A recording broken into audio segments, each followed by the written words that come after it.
A Organização Mundial da Saúde revela que o Brasil está em primeiro lugar no índice de ansiedade. Isso significa que nós somos a maior população de pessoas com algum tipo de transtorno de ansiedade do mundo.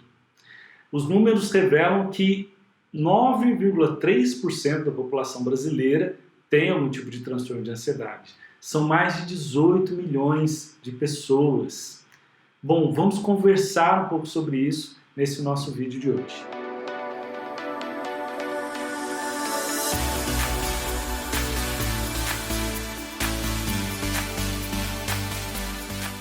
O que é a ansiedade? A ansiedade é uma reação normal, inerente ao ser humano. Ela tem uma função específica que é nos desafiar para situações novas que eu vou viver. Então, por exemplo, quando a gente vai esperar o resultado de um exame, esperar uma vaga, né, de um trabalho que eu estou esperando também, uma festa, né, tem tantas formas. Sim, uma apresentação, uma viagem, algo que causa essa ansiedade, como você disse, um mecanismo de proteção mesmo do nosso próprio organismo. E que nos prepara para uma situação nova que a gente vai viver. Quando que se torna algo negativo? Quando que se torna um transtorno? Quando que deixa de ser uma emoção natural devido a algum evento e passa a ser uma preocupação repetida, né, constante, excessiva, e que aí começa a virar transtorno. Vamos entender um pouco isso. E, consequentemente, começa a gerar sintomas. Então, vamos ver alguns sintomas que geram desse tipo de manifestação quando a ansiedade começa a perder a sua função. Para que haja um transtorno de ansiedade, é preciso que a gente identifique 3 ou mais destes sintomas que nós vamos falar, presentes aí num período de pelo menos 6 meses. Então vamos lá, vamos entender esses sintomas. Inquietação ou a sensação de estar fora do limite,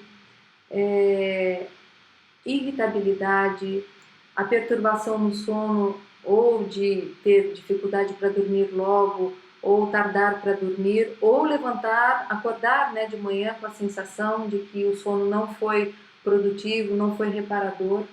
Cansar-se facilmente, dificuldade de concentração. A tensão muscular, as pessoas reclamam muito, né, de dores musculares, principalmente aqui no trapézio, que é um lugar onde a gente realmente, quando está ansioso, fica muito manifesta essas dores, aqui, essas tensões, aliás, aqui, e que aí vem a dor muscular. Né? A sudorese, a transpiração, palpitação, aperto no peito, né? O medo constante de ficar doente ou de sofrer algum acidente, ou o medo de que alguém próximo vai ficar doente ou vai sofrer algum acidente. Isso também são sinais, são sintomas que podem estar aí identificando a possibilidade de um transtorno de ansiedade. Bem, quais são as causas, então, da ansiedade? O fato é que não se sabe ao certo quais são as causas, mas existem alguns fatores que podem estar envolvidos. A genética, o histórico familiar de transtorno de ansiedade. Traumas do passado, acidente, perda de um ente querido. Problemas na infância, as doenças crônicas muitas vezes também deixam as pessoas com a ansiedade exacerbada. O estresse, e aí o estresse tem várias causas também, comportamentais, situacionais. O estilo de vida, e aí nós vamos entrar num assunto que também é complexo, né, para a gente poder convidar você para essa reflexão. Estilo de vida. Porque as causas do passado, a gente não tem o controle, né, Ian?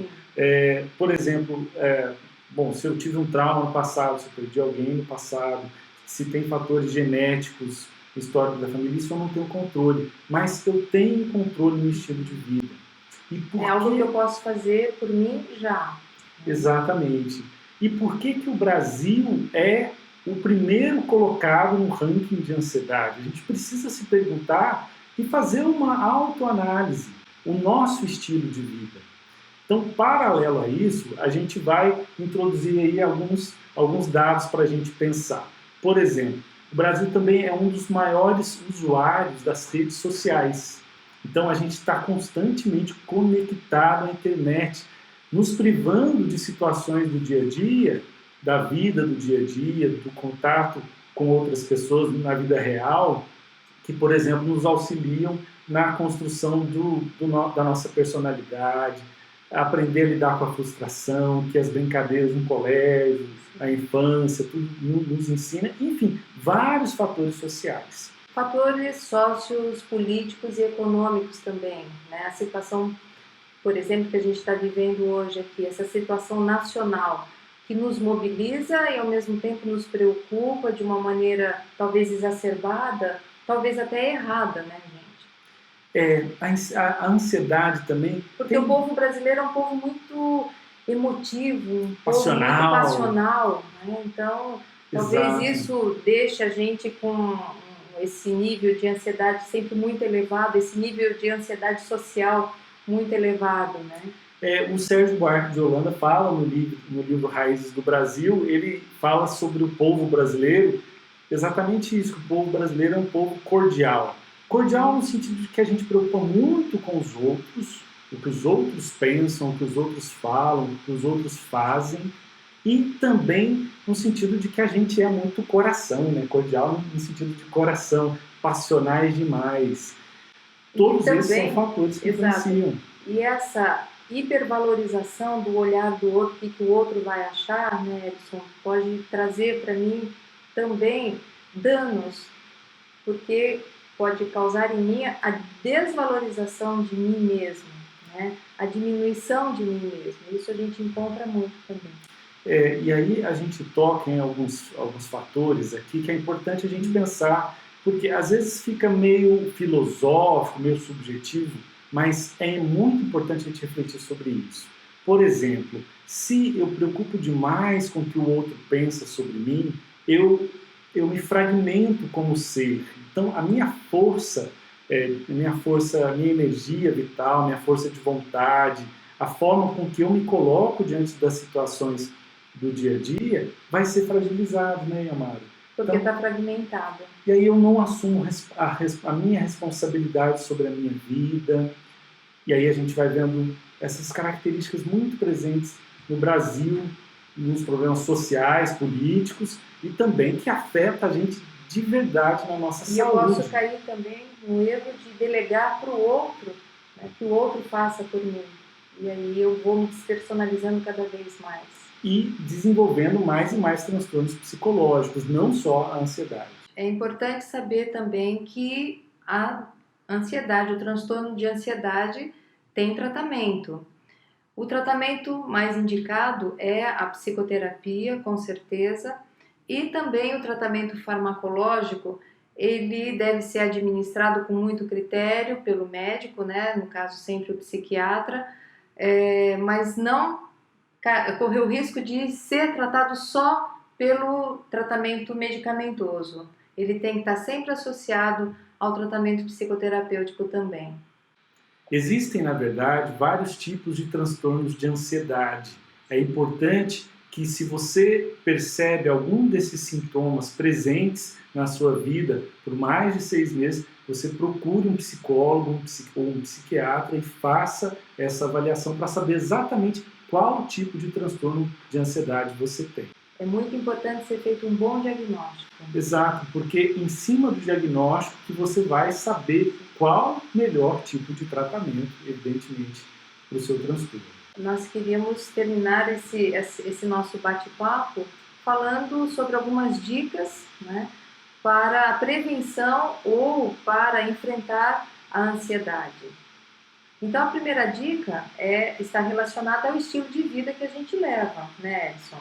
Porque se a gente não tiver um bom estilo de vida, um ritmo de vida adequado, realmente nós vamos ser engolidos por essa manifestação que é a ansiedade.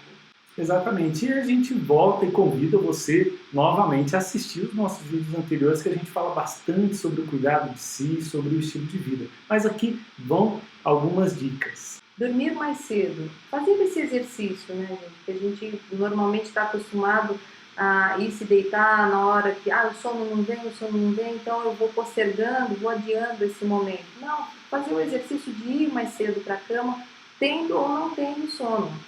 Pelo menos o corpo ali está relaxando, o corpo está ali né, se refazendo de alguma maneira. Os exercícios de respiração, né, o alongamento, o estiramento, né, todos essa preparação para relaxar o corpo e também a mente.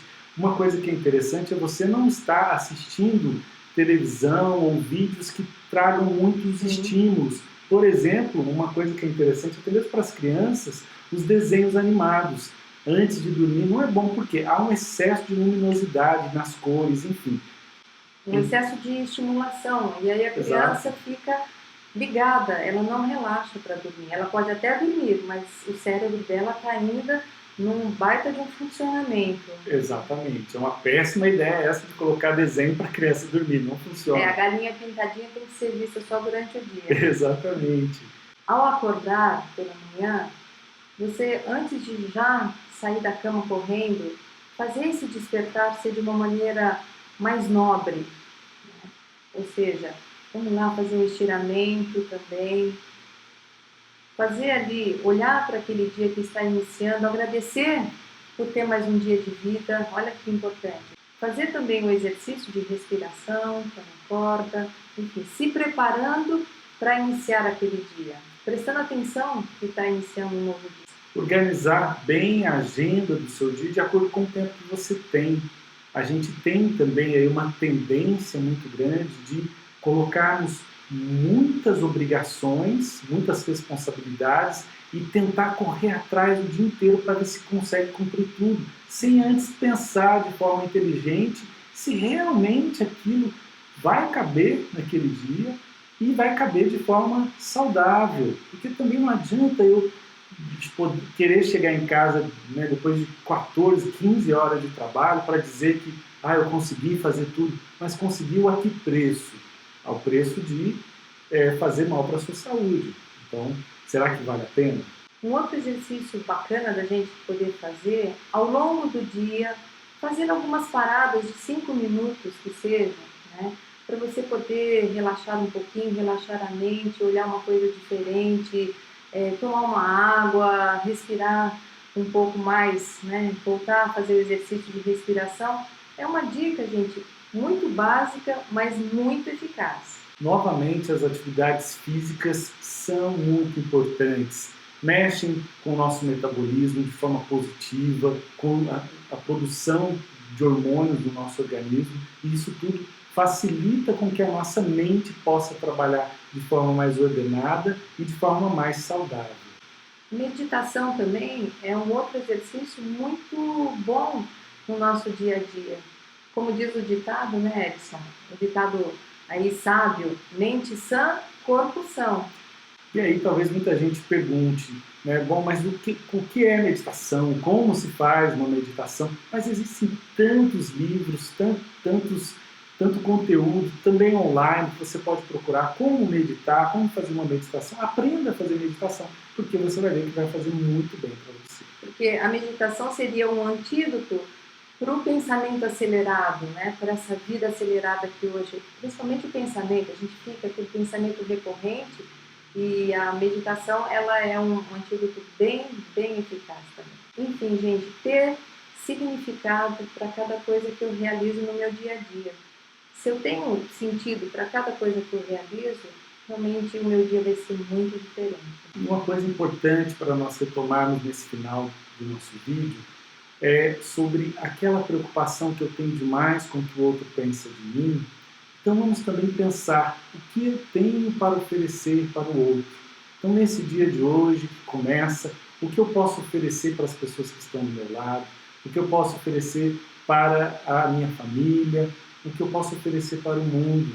Dessa forma, a gente toma as rédeas da nossa vida nas mãos, a gente estrutura o nosso ego, o nosso eu, a nossa identidade, e a gente se coloca de forma mais forte diante da vida.